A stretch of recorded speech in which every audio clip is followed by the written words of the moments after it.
What's up, reading friends? We're back. We've got chapter 3 of Deadly Inheritance today, titled The Family Meeting. Before we dive on into that, thank you guys for tuning in. Hope you guys enjoy. Throw subscribe up so that I just know who's watching and feel the vibes to keep making these stories. I'm having a lot of fun and I want to keep doing it. We've also got a new addition to the family, Boomer Zoomer. He is somewhere hiding under some blankets as he adjusts to being with the family. Anyway, let's dive in. Chapter 3, The Family. When all the guests had left, I made my way back upstairs to find my entire family gathered in the sitting room. Most of them sat around the sofas, watching my father, who stood by the fireplace. Uncle Nico was behind the bar, mixing a drink for his slumped-over wife, Aunt Jane. I took my place at the end of the bar just in time for Uncle Nico to slide me a beer.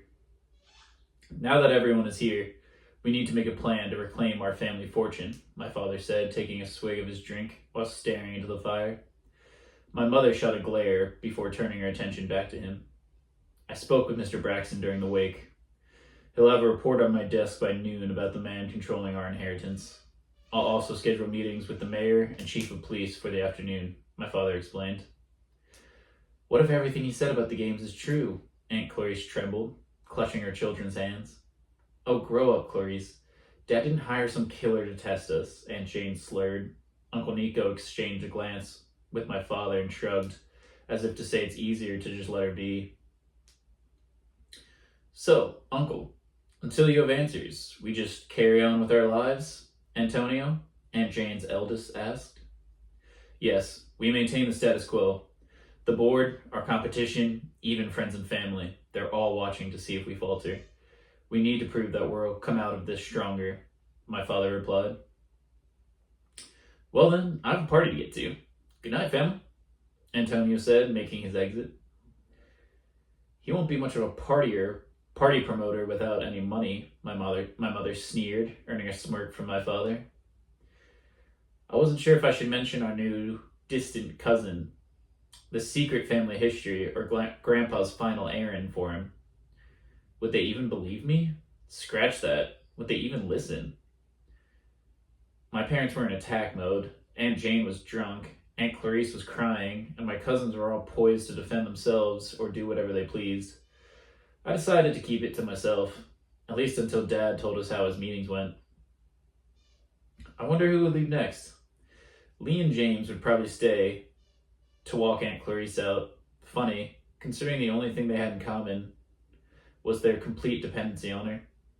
Sometimes I wonder about the damage she did by raising them that way. With Antonio gone, his sisters, Marilyn and Elizabeth, would probably run off to meet guys they'd connected with since flying in yesterday. If only Aunt Jane knew how many potential grandchildren Nico and she had narrowly avoided. That just left my 3 brothers. They'd all go with Dad to the office to begin sorting out this mess. Only Austin, my adopted brother, would be useful. Adam, the eldest, would handle the media, repeating whatever my father told him, while Sean would likely get high with his friends he had filled his department with. It was almost comical, being hated by a family like this. Dad, we should head to the office and prep for tomorrow's media blitz, Adam said. I mentally patted myself on the back. Called it. He's right, Father. We should also have a strategy for dealing with any board member holdouts before we regain control of the shares, Austin added. Yes, have Christian pull the car around. Honey, you should head home and get some rest, my father said, finishing his drink. I shouldn't have to say this, but no social media posts or fun stories at the clubs about what you heard today. If any details leave this room, you'd be better off dealing with an actual killer, he warned. My God, relax, brother, Aunt Jane muttered as Uncle Nico helped her stumble out of the house. You got it, Uncle, Marilyn and Elizabeth said in unison, their eyes never leaving their dating app screens. They didn't even stop messaging as they walked out. Brother, please, I can't stand this, the uncertainty tarnishing our family's memory, Aunt Clarice cried, throwing herself into my father's arms. He barely reacted. You two, take care of your mother, he said to her children. Stop by Dr. Brux's on your way home. Have him prescribe something to calm her down. You still have a part to play in this course, at least until we get our money back, and then you can return to your life," he added coldly. With that, the twins led her away. Suddenly, it was just me and my father. I'd be lying if I said I wasn't a little on edge. It had been years since we were alone together, and after a day like today, I couldn't imagine how he was feeling. I quietly started to make my escape. "Stephanie?" he called out. "Yes?" I froze. "Damn, almost made it." "Don't disappoint me," he said, his tone firm. "I won't, Dad," I replied. I know. I didn't tell the others, but I'm worried about this game. That's all." "You may go now," he said, still staring into the fire. I rushed out. I knew I wanted to leave, but I couldn't remember the last time Dad had said something so sincere, almost kind. Why had he trusted me with that? Maybe because no one would believe me if I told them. As I made my way to my car, a chill ran up my spine. I thought I heard music playing. I turned and glanced up at the tower window in the east wing. It was cracked open, and before I could focus, I saw something. Someone?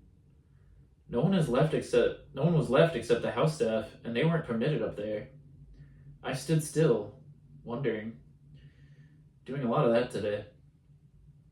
No figure returned to the window, and the faint song I couldn't quite place slowly faded away. I needed a drink and some sleep. End of chapter 3. Hope you guys enjoyed it. I hope you're sticking with this crazy murder mystery and this billionaire family. Like and subscribe, and I'll see you guys next time. Bye.